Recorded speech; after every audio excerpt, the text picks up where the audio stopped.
Bonjour à tous, ceci est la première vidéo de ma collection de films d'horreur. Entrons tout de suite dans le vif du sujet. Les premiers films que je vais vous présenter, c'est la série des Witchmasters de Wes Craven. Très beau film d'horreur. Le premier est excellent, avec Andrew Divoff, Robert Englund. C'est l'histoire d'un djinn qui s'évade d'une opale et à qui on doit faire des vœux. Et si un certain nombre de vœux sont accomplis, ça provoque la fin du monde. Le premier est très bon. Le deuxième est un petit peu moins beau, mais beau quand même. Il existe le duel 3, mais je ne les ai pas parce que ce sont des nanars. Passons à la suite. L'exorcisme, la préquelle, le commencement. Ce film n'a pas été très apprécié par la critique et par beaucoup d'adeptes de films d'horreur. Moi, je l'ai trouvé excellent. Tous les ingrédients y sont. Possession, manifestation démoniaque. En plus, ça montre les débuts de la carrière du prêtre Lancaster Merrin, le prêtre qui fera l'exorcisme de Linda Blair dans le film original. Très beau film.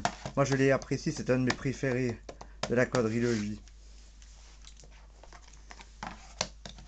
Bien sûr, le premier, L'Exorciste, de William Friedkin. Très très beau film. En plus, j'ai la version Director's Cut avec les 11 minutes supplémentaires où il y a la descente de l'escalier par Regan sous la forme d'une araignée. Très très très bon film. Après autant d'années, il fait toujours aussi peur. C'est vraiment un très beau film. Ça, je vous le recommande chaudement.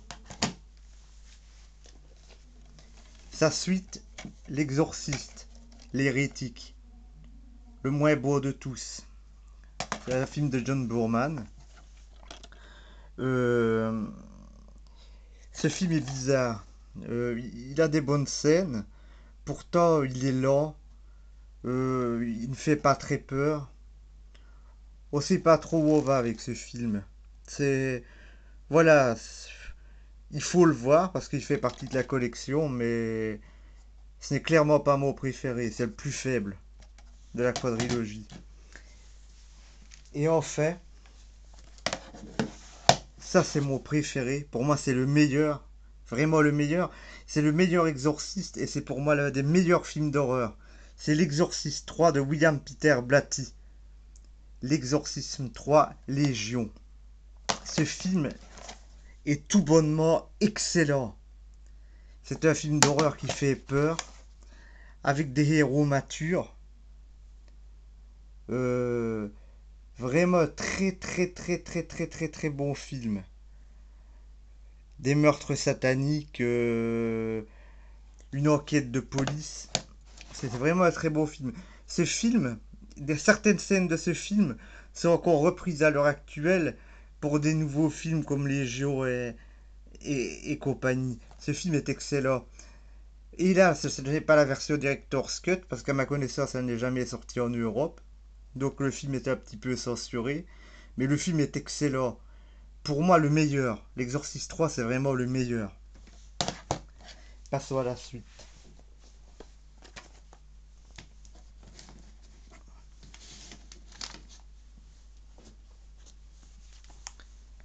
De la mort de la morte de Michel Soavi. Très très beau film. C'est un film de zombies à l'ancienne. Et Michel Soavi avait voulu faire une adaptation de la bande dessinée d'Ilan Doc. L'histoire de ce film, c'est un gardien de cimetière, Francesco de la Mort, dont le but, dans la vie, est de renvoyer à la tombe les morts qui s'éveillent la nuit. Donc il leur colle une balle dans la tête et il les réenterre, comme ça toutes les nuits. Dans ce film, il y a de l'horreur, de l'humour, mais également une sorte de poésie noire. C'est un beau film, c'est vraiment un beau film, je vous le recommande. Je vous le recommande chaudement. De la morte, de la mort, avec, avec Rupert Everett.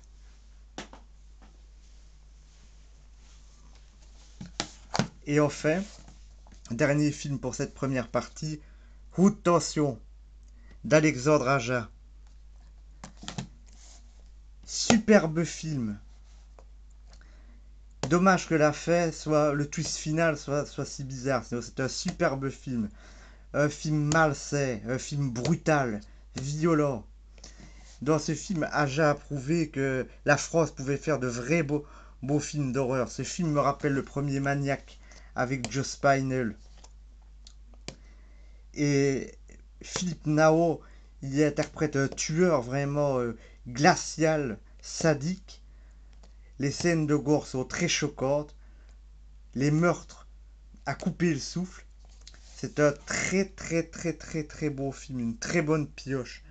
Et je vous le recommande. Je vous recommande de regarder Haute d'Alexandre Aja. Il est interdit au moins de 16 ans. Donc c'est un film qu'il faut avoir une certaine maturité pour voir parce qu'il est très violent. Mais je ne peux que vous le conseiller. Voilà, cette première partie est terminée. Rendez-vous à la partie 2.